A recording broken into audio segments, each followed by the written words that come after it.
जय अग्रिकोली सगळ्यांना.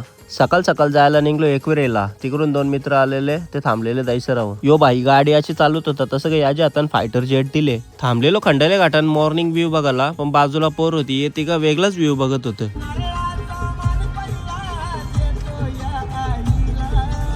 2 घंट्यान पोहोचलो आम्ही एकविरेला. तुम्हाला वाटेल सारखं सारखं एकविरेलाच का जातं, पण काय करू भाई, योगच येतं तर.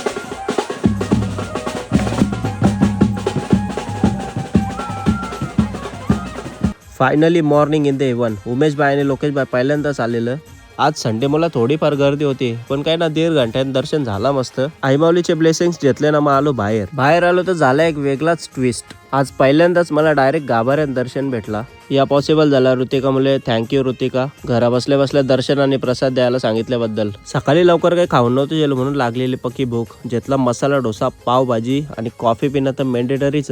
येताना दिसलं रस्त्यान पेरू. इथं पेरू चोरू शकत ना, म्हणून घेतलं विकत खायला. रिटर्न जाताना आम्ही आलो महडला. इथं पण काही जास्त गर्दी नव्हती. इथं पण दर्शन लगेच झालं ना आम्ही निघलो. दुपारची होती भाऊजींच्या फार्म हाऊसची पूजा. तिथं गेलो. बाची जल तिथं मस्ती तिची चालूच असतं. फार्म हाऊस तर तिच्याच नावानं, मिश्का फार्म. कोणाला लागला तर डिटेल मी स्टोरीला मेन्शन केलं, तिथून कॉन्टॅक्ट करा. सुचिता तर फुल तयारी नव्हती ना. इकडं लहान पोरा पाणी बघले काला एरी होतं आणि नुसती खेळत होती पाण्यान. मला पण लागली पक्की भूक. मग घेतला जेवायला ना, बसलो आकाशच्या सोबत.